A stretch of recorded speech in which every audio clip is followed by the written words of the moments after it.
Coors Light presents Call the Coach with Nick Rolovich, live from Ruby Tuesday in the Mauna Loa Shopping Center. Now, here's your host, Bobby Curran on ESPN 1420 and the Sideline Hawaii app.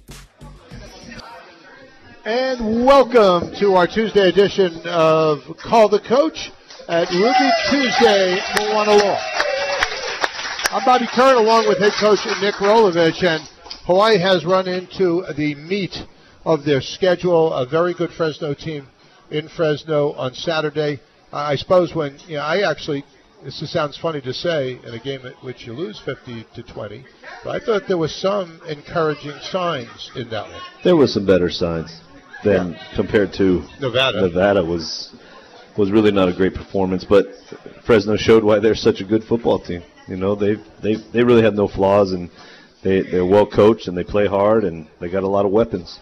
I'm not sure that Utah State, who's in this Saturday, isn't just about as good as Fresno. Well, yeah, I think some people think they're better. It could be. They're very, very productive offensively. I probably haven't watched as much of an opponent's offense as I had this week just to see how they're scoring all these points. And they got a nice scheme that they're committed to, and the quarterback's really good. He's really good. I really like him. Best quarterback in the conference? He could be. Yeah. He could be. And I think he's only a sophomore. His name is Jordan Love. He's a big kid. Yeah, good athlete, too. Yeah, 6'4", 2 1/4. I mean, this is sort of what you draw up, I think. And a pretty arm.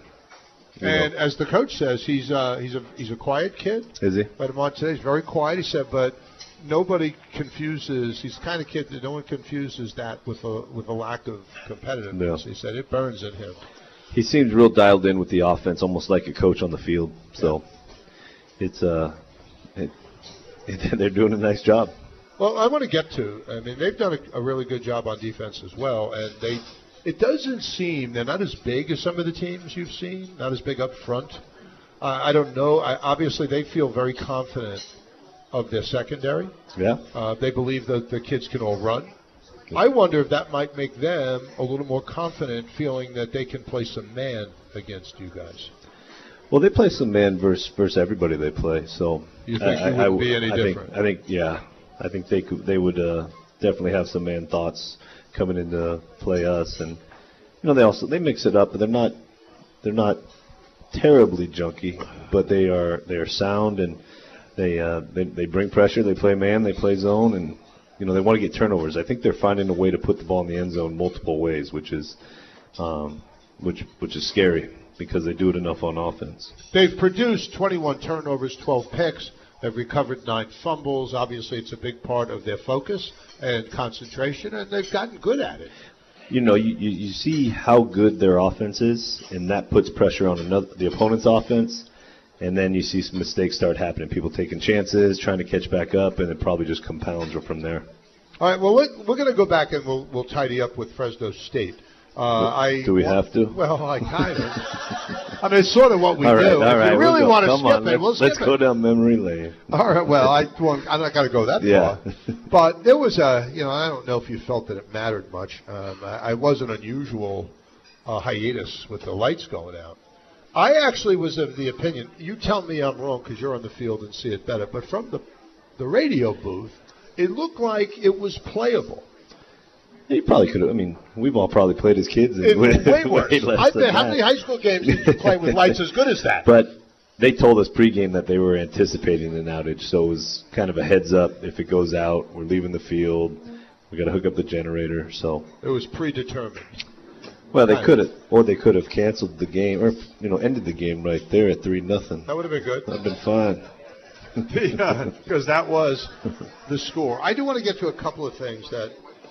We got there. I could hear on the fan phones. We were listening to them.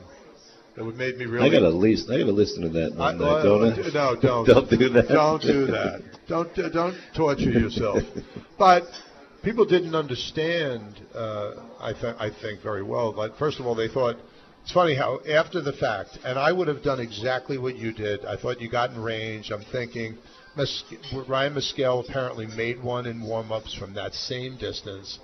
I would have definitely kicked that field goal. The only thing, and I'm wondering if some of your guys lost sight of the fact that if it is short, it's returnable. No, I don't. Well, let's put it Tedford called the timeout when we went out to line up for the field goal. That gave us a chance to really talk to him about, look, we have to get in our cover lanes. This is a long field goal situation, and I think we did. I think they just set up a great return, and our guys didn't cover as well as they returned it. Yeah, and that was one of those. I mean, it was beautiful. I mean, if you were a Fresno fan, no question. I mean, it was sort of pretty to watch. It's just that it's very hard when you're wearing green to appreciate. Oh yeah, tell me about it. I know. I mean, it's distressing. Hoping you can go into half and get a little more points. And, and it goes cut into the deficit a little bit, and it went awry. It went very awry. Let me get to a couple of the things that happened. I did think. I thought Cole was more effective running than he had been. He seemed to be more, how would I put it, more committed to it, maybe. Yeah. He looked good running. He looked like he did in the beginning of the season. Well, Is that the guy that you know, it's funny. I guess his dad felt a little bit of the same way you felt about maybe he wasn't as confident running the ball and maybe a little hesitant. Funny, I talked to him before the game or the night before the game, and he said that. So, but we knew going in we were going to have to do some quarterback run with him in certain situations. We were hoping maybe 4 or 5 of those, maybe a couple scrambles. If he carries the ball 6, 7, 8, 9 times a game for positive yardage, I think that helps us. Well, and I'm not sure that couldn't be a feature or shouldn't be a feature going forward, because I just think it gives you a whole nother wrinkle. Here is a question that a couple of people have asked, and I kind of feel like it's a legitimate question, because there were times early in the season when the Hawaii ground game was really an effective component, and it's been less so recently. What do you attribute that to? And not just the run game, right? Everything. Everything hasn't been as productive as earlier in the season. Part of that is we're playing better people. Part of that is we got some stuff on film, things that have caused us issues, and we're seeing a little bit of people stealing and bringing it with them. But that's our job to adjust and take care of it and try to get some positive movement, and not necessarily on the ground. It seems like we haven't been in a real rhythm for a long time. Well, and when you do, there's been a couple of times where you start to feel like here it comes, and it seems like it's one. You mentioned the other day that sometimes it's protection, and sometimes it's a route, and sometimes it's a fourth. It almost seems like what derails you is one of those things pops up on a particular play, and there goes a drive. And that's not a real good sign for a good offense, where one of those things could really send you down the wrong path. So it's something we're definitely aware of and trying to adjust and trying to get back to putting more points on the board. I do think this is inevitable. I think it was true when you were playing. Mm-hmm. It's just as true now. When a game doesn't go well, people want to jump all over the quarterback. I actually felt that Cole McDonald had a better than average, maybe an above average, maybe slightly, but above average performance. I don't think he was the problem. Let's put it that way. No. Is that fair to say? I think he played a better game than he did. Well, he played a better game than he's being accorded by the general public. I would say that. Is that what's happening? I don't know. I hope he doesn't read that stuff. I didn't know that or was listen to it. Or listen to it. But I know the kid cares. I know he tries very hard to be as good as he can be for this football program in this state. So I know there's not a lot of people that work as hard as him. I know that. It strikes me, just in my interactions with him, which are admittedly brief, but I like the kid, and he seems like he is a confident type. He is. Has that been shaken at all with a couple of hundred? He doesn't shake that. I've tried to shake his confidence a lot of times at practice. He's a nice kid to talk to.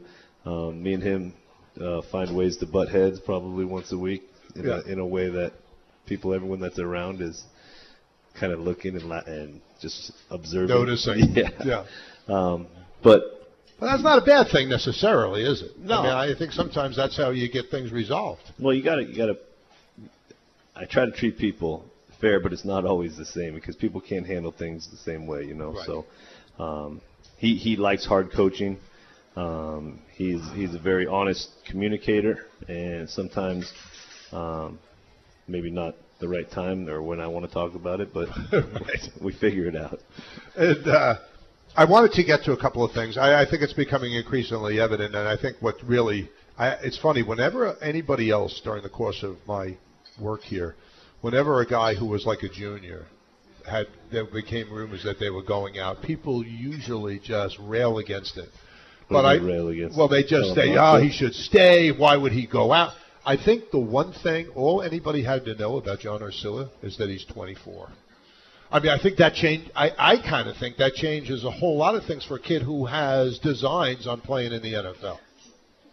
I'm sure it comes into play, but I think John's got to put some pretty good film together these last few games, and we got to see where he's going to be evaluated at. You know what I mean? But I don't think that's much of a conversation that we need to have as a team very much. No, I mean, it's not a team thing, but in terms of his the way he is when he's on the field, I still think he is. I don't think you could play Hawaii and look at tape and not be very concerned about him. No, he's definitely the best football player on the field most times when we play.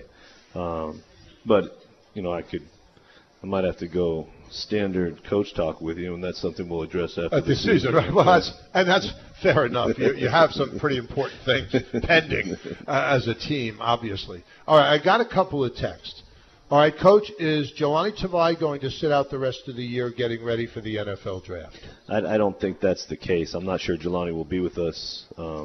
There's still some things in the air with him and his injury, but this is not a selfish decision by Jelani. This is getting some opinions and looking at the injury, and he won't be with us this week. But so it's basically kind of taking it week by week at this point. Right now, until the final decision comes down. And I imagine one of the decisions he'll have to make, surgery or no surgery. I mean, when a guy has an injury, oftentimes, he's got to come to some. I know you're not a doctor and didn't stay in a Holiday Inn Express last night, but I mean, I guess that's one of those things. I mean, you just leave that up to the medical people and just say, let's move on. And his family and him and, all that stuff. Okay, well, here we go. Can we speed up the quarterback cadence and speed up the tempo of the offense? It seems like we take so long to get the plays in, is the question.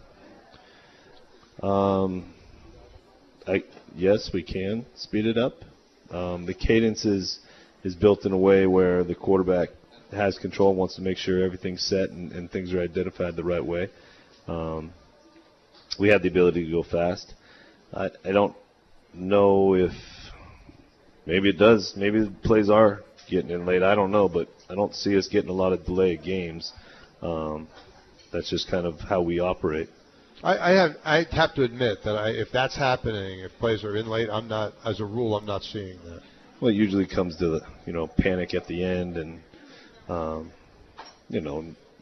just more delayed game penalties. I mean, the penalties, I think, how many did we have? 2 penalties last game? Yeah, it was pretty good on that score. Well, yeah. That's how they judge wins and losses. Well, wish they did. But it is a good thing as far as the way these guys are handling themselves on the field. All right, we're going to take our first time out. If you have something, you have a question in-house, if you want to phone one in, if you want to text it, do any of those things at 296-1420. For those that are here, it's prize time. We're at Ruby Tuesdays, and this is Call the Coach. Back to Call the Coach, brought to you in part by No Foods of Hawaii and the HGEA on ESPN 1420.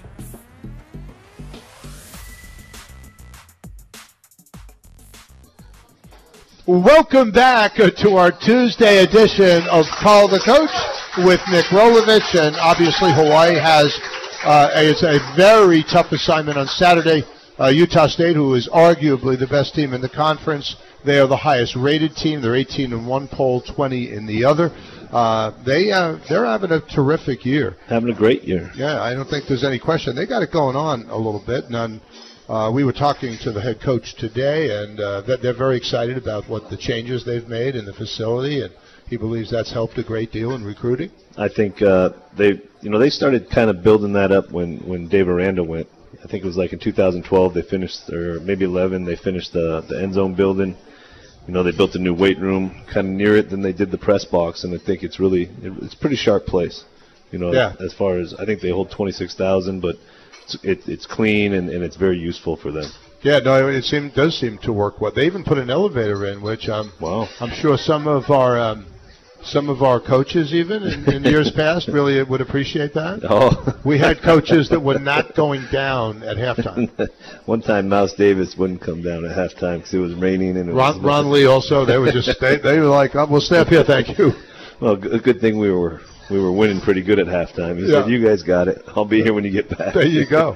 I get it. All right, I want to move on mostly now to Utah State because this is. You mentioned Jordan Love. Is there anybody, when you look, and you said you watched more of their offense than you might otherwise usually, are there any of the skill players there that jump out at you? Oh, the Tarver kid. You know, he's a good-looking receiver as far as size, but, you know, he has some physicality. He's got some he makes a lot of plays down the field.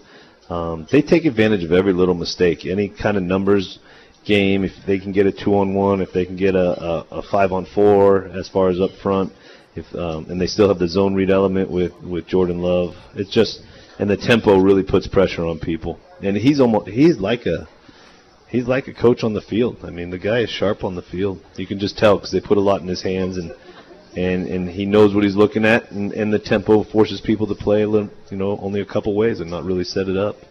So I think it's really fun to watch. Didn't really want to play against it, but I got to give them credit when they're doing something good. The kid, and you can tell me what you think of him, but number 1, his name is Ronquavian Tarver. Yeah, that's Tarver. Yeah, he's 6'3" and 200. He's a big guy. He kind of looks, at least he's got the dimensions of an NFL type, and that's sort of what you expect. He is good. The other kid, the running back, number 5, is a real good player. He is hard to bring down. We were trying to get him last year. He was out of JC. But they have a lot of contributors. If you look at their stats, it's not just one guy. It's not just 1 or 2 guys. It's, In fact, how many guys have touchdowns? I mean, well, a ton. And you talk about Darwin Thompson. That's the guy, number 5. Yeah. Also, 8, Gerald Bright. I mean, these guys both have over 500 yards rushing. Right. And I think 22 pops in there every now and then. So, they know how to use guys. And I think the tempo and how much they run and things like that, it keeps guys fresh. So they're a pretty complete team, if you ask me. You asked that question about touchdowns. I just wanted to take a quick look at that because just in the receiving core alone, I'm saying 9 different guys have caught touchdown passes. Yeah. That's a high number. That's a high number. I don't think there's any doubt about that. Maybe the same in rushing. Right? No, they got a lot of guys. If you they have a ton of guys that have between, say, 64 yards and 75 yards. I mean, which is to say, we're not talking about guys with a ton of attempts. I mean, it's 17, 10, 26, 18, 32. They have a lot of guys that are getting a chance to run the ball. Couple punt returns, couple kickoff returns. It strikes me as this is a team that 4 interception returns for touchdowns. They're putting the ball in the end zone. They have a lot of kids in the past that have been, there's more Utah State players in the NFL than you would think. Oh, yeah. But do you see a lot of kids on this year's team, either side of the ball, that you think, is no exception? There's going to get some people are going to get some looks for sure out of this group.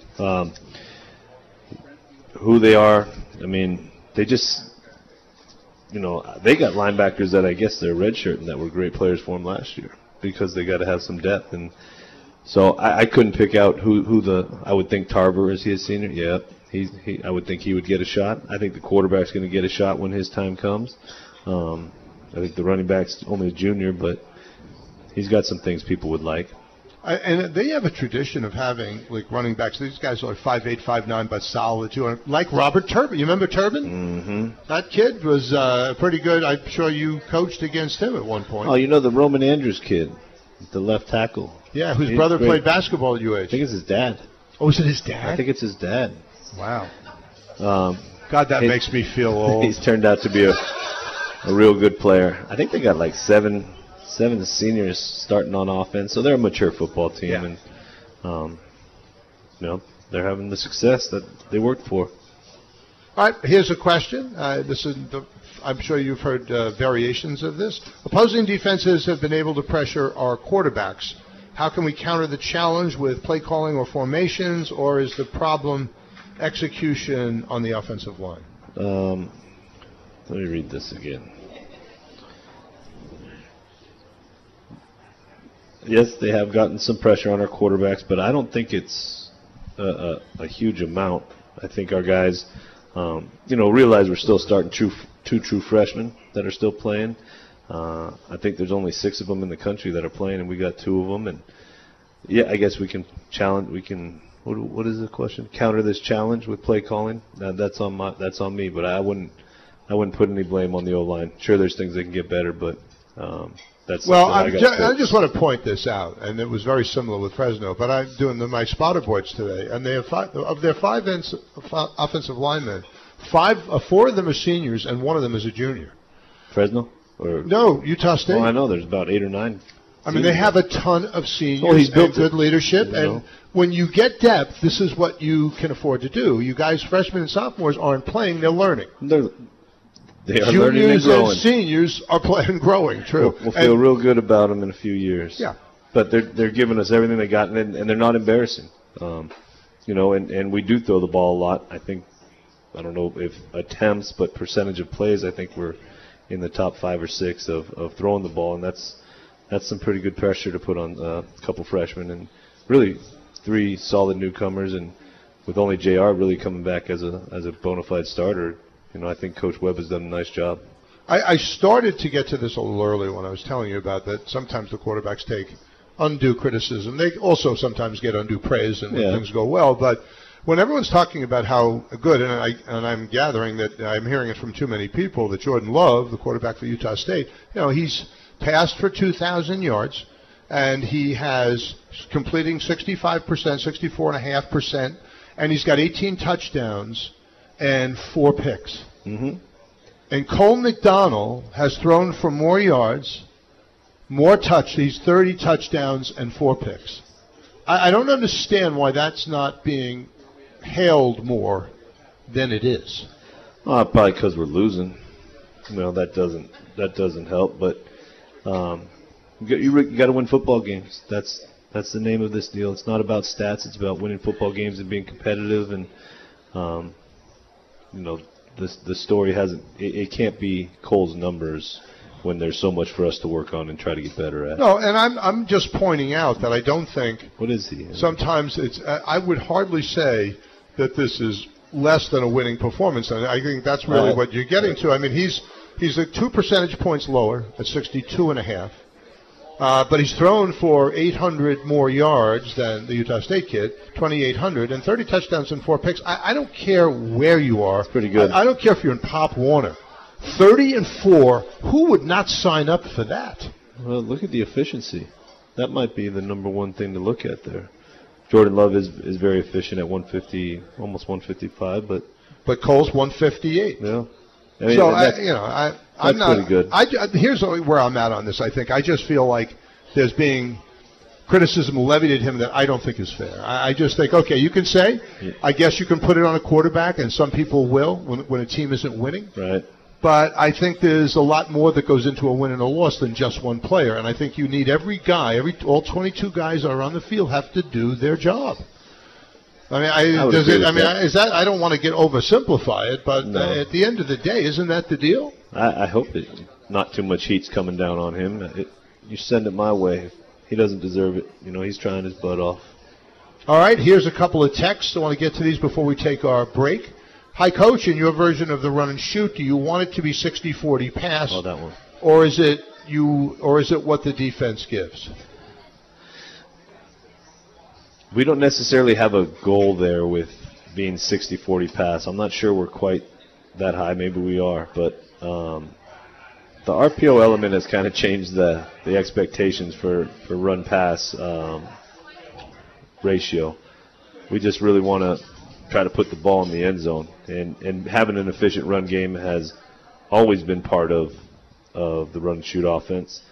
I think I've said it before, but it never left my mind when Ron Lee said we got to get the running back position 150 yards. I don't care how we do it. That's the back. That sort of has stayed the same.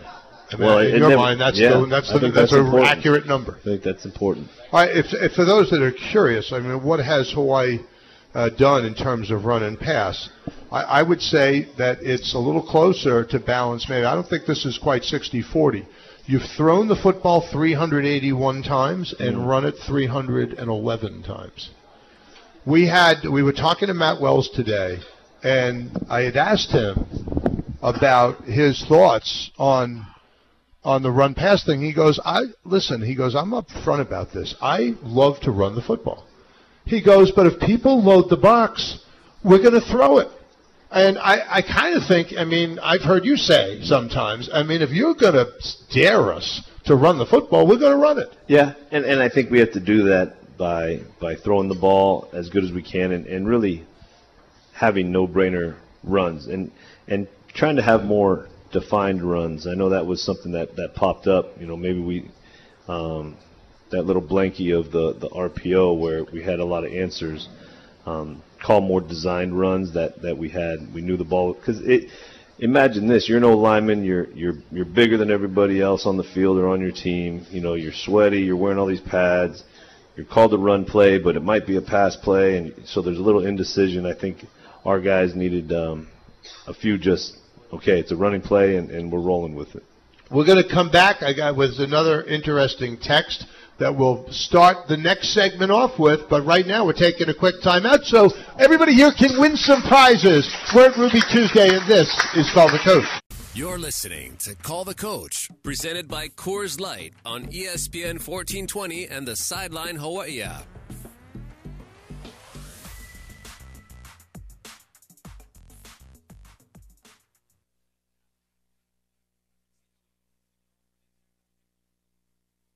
Do you want me to do my... You've run out. I can No do my singing. thing on the air. No song, nothing, no dance. No, I got to cheer this time. Oh, God. All right, go ahead. All right, I'll wait till next break. Go ahead. Talk about sports or something. Or football, maybe? We are here at Ruby Tuesday in Moanalua. This is Called the Coach. Don't worry, everybody. Chris will do his cheer later.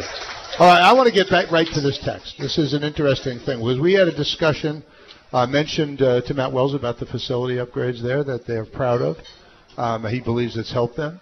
I was hearing today from someone who would know. He was up in Wyoming last week. A local official had the game.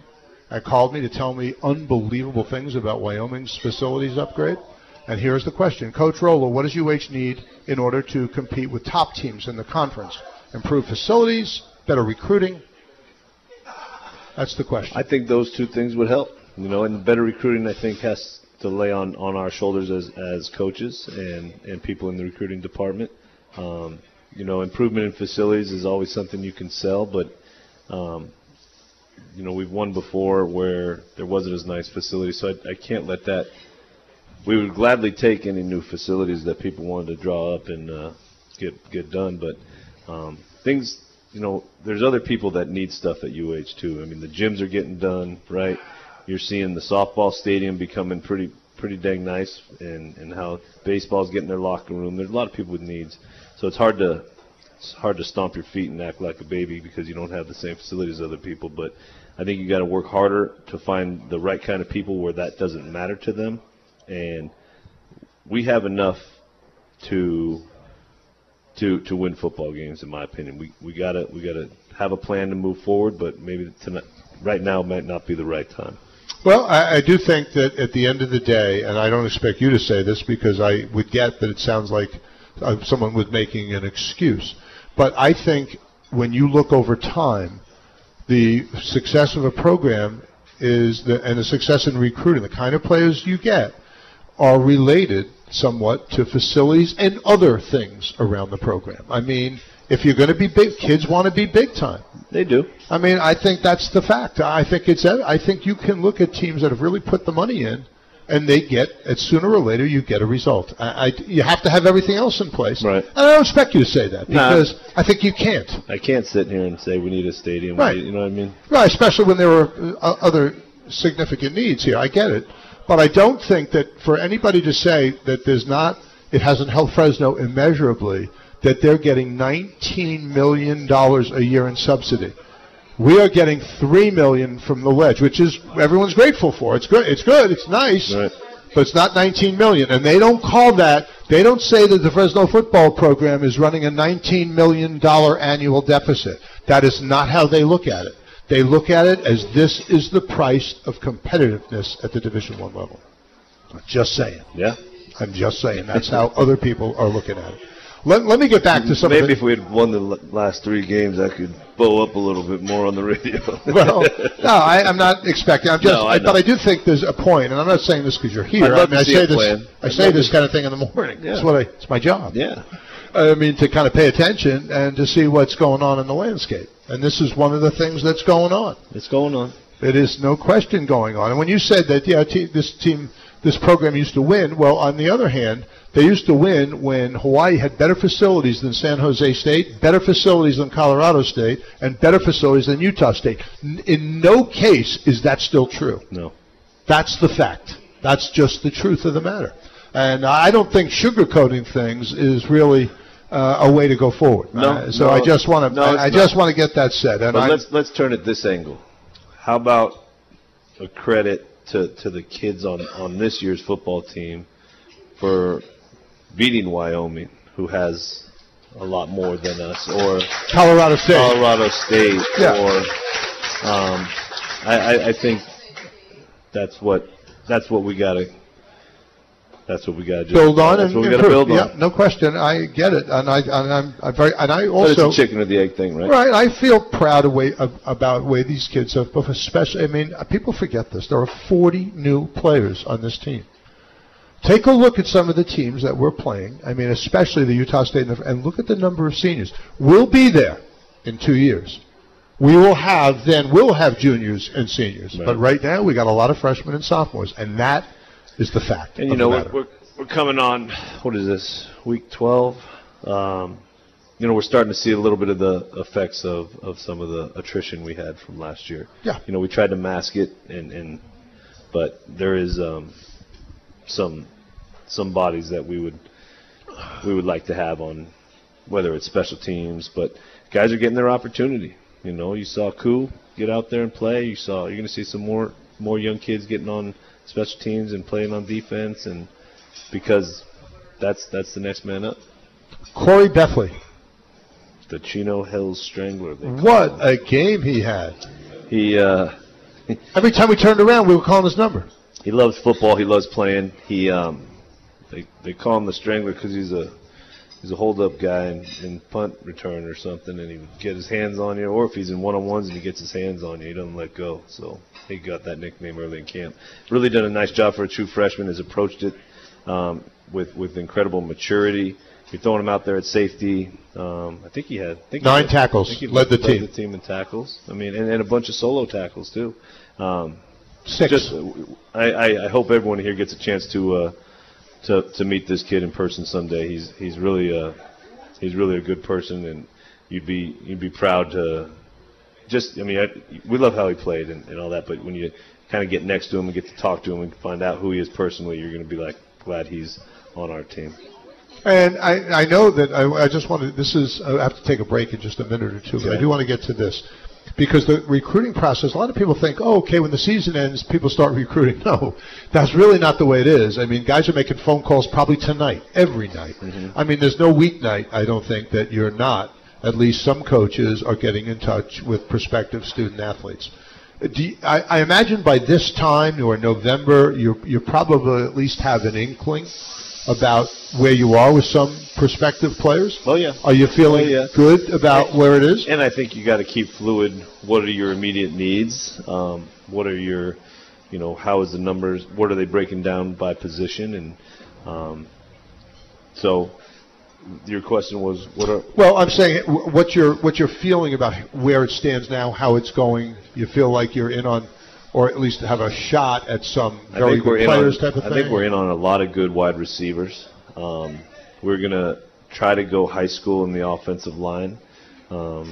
We've got 2 committed right now, and then going to probably bang a couple more and try to grow the offensive line a little bit from the ground up.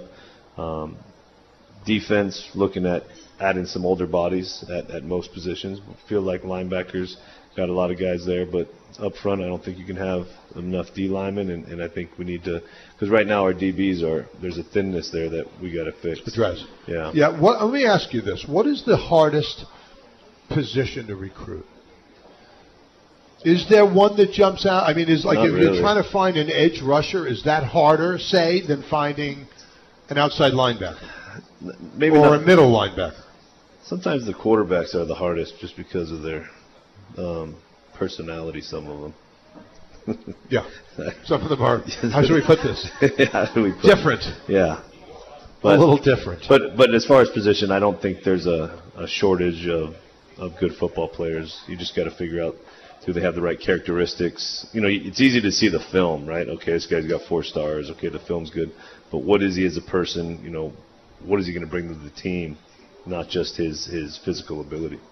And you probably have figured out by now who you're up against on some of these Oh, yeah. kids, because you know who else is recruiting them. Who do you find that you're up against most in the recruiting process? I mean, is it other Mountain West teams? Is it how often are you getting? You know, a couple of years ago, it was Washington State. I felt like, you know, Yeah. when in the first year back, in the last year at Nevada, and then Washington State's really they're kind of moved out of our competition level. I think San Diego State gets on some good guys early. I think Wyoming does a real good job in certain parts of Northern California, and we don't mess with them. And we don't really go to Colorado and get in those battles. But Colorado State likes some of the California guys we like. I know that. UNLV, Southern California, Arizona, Vegas. Reno's doing a nice job through Sacramento. And in LA, they're getting a lot of kids out of LA. So those are probably the ones you see the You most. run up the most, yeah.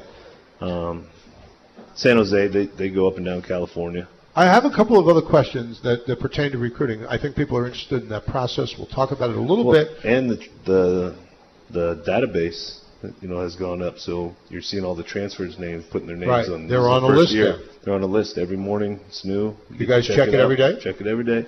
Well, that's interesting. We're going to talk about that and a few other things. Right after this, we'll take a quick time out. We're at Ruby Tuesdays, and this is Called the Coach. Back to Call the Coach, brought to you in part by No Foods of Hawaii and the HGEA on ESPN 1420.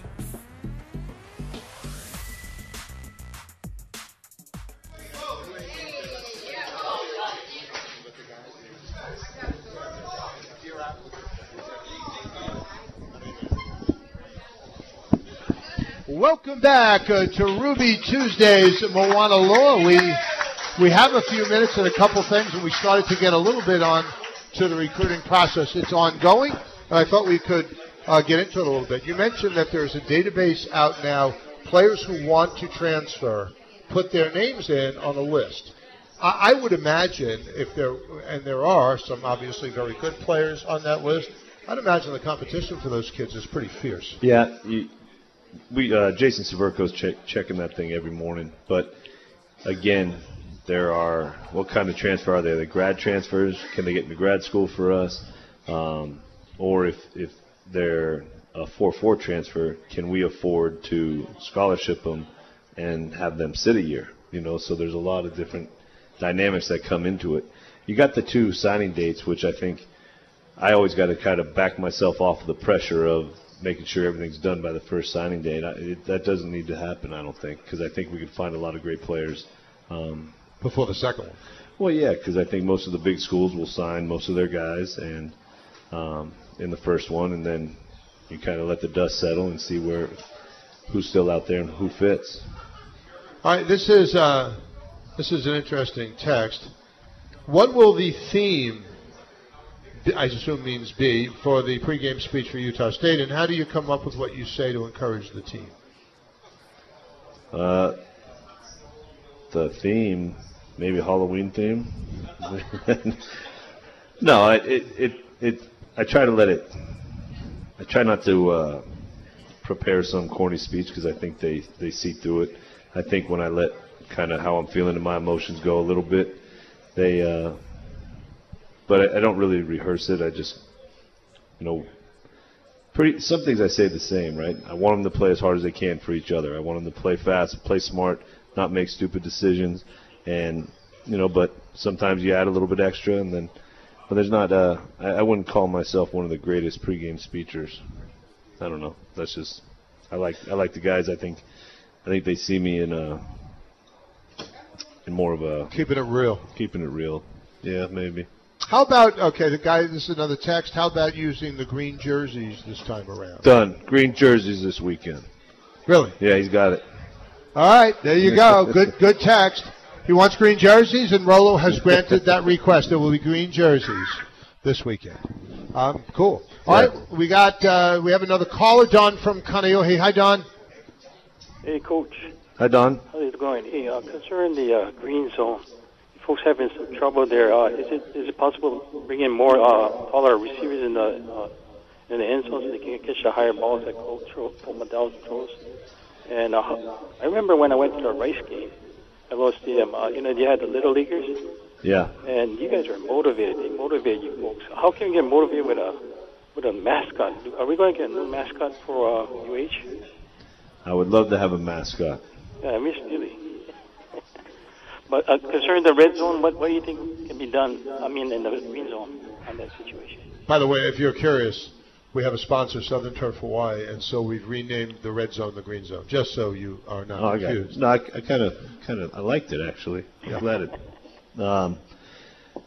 I don't think we're in real bad shape. We're kicking too many field goals. I'd like to see our touchdown percentage be up around 75%. I think you got the numbers there? Yeah, I'm sure it's here, yeah. I think we're under 70. Red zone touchdowns? Red zone scores, okay? You score 86% of the time. 66. 66% of the time are touchdowns. Right. And we took a big hit at that San Jose game, Yeah, because a lot of field goals at the end of that. But, no, I think if you make it down there, you got to get points. I think the question about taller receivers is valid. And, we're trying to bring Nick Martiner along, trying to get – I think Marcus Armstrong-Brown can be that big body in the end zone. But we've also got the quickness of John Bird and Ward that we like to use too. How about the corner? I don't know that it matters much if you go up and get a ball or if you just separate from somebody and have an open spot in the end zone. Well, it's nice to combine them both. Yeah. That'd be good. All right. Don, anything else? Yeah, how about Dakota Torres? You can use him once in a while. Yeah. Great. Dakota's had a... once. Okay, thanks. All right, well, hopefully we'll see more of Dakota because we saw him a little on defense. Hello, good luck. See him out there on D? Yes. You talk about an unselfish guy. He just goes, you tell him you need him, and he's there. He's an awesome person. He'll be such a great leader in this community. Whatever he chooses to do, people will be excited to be around that guy. Okay, it's time. We have to go. Thank you, Don. We have to go. It's time to pay it forward. This is the Nick Rolovich invented this. He's decided he's giving away $100 every week, and we encourage, although don't demand, that you maybe find a way somehow in the community or whoever you choose to make that grow. And so shall we do it? All right. I'm going to jump in here. Yeah, you got it. Yeah, I'm going to shuffle. I'm not going to look because if I come up with Al Wan, someone will shoot me.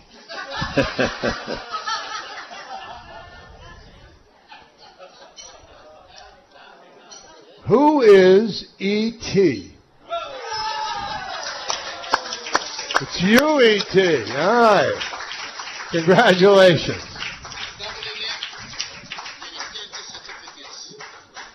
Cool. Very cool. All right. Thank you. That's nicely done. And we only have about even less than a minute. So let me let's close with this. If someone just put on your wish list 3 things that you feel like if you do these things well, you'll have a great chance to win the game on Saturday, what would the 3 be? Stop explosives from their offense, handle their tempo and get lined up. And I think Don's question about or comment about putting green zone touchdowns on the board is going to be important. Well, there you go. There you have it. We'll look for all 3 of those things, hopefully. That would be fine. On Saturday night. Happy Halloween, everyone. Yeah, there you go. We are just about out of time. I want to thank everybody. Rick Nakashima, this is the only show. I think he's not. He must be on the mainland because otherwise he'd be here. He's always here. Our thanks to everybody from Ruby Tuesdays. It was a dog of a day outside, and thanks to everybody who made the effort to battle traffic and come back.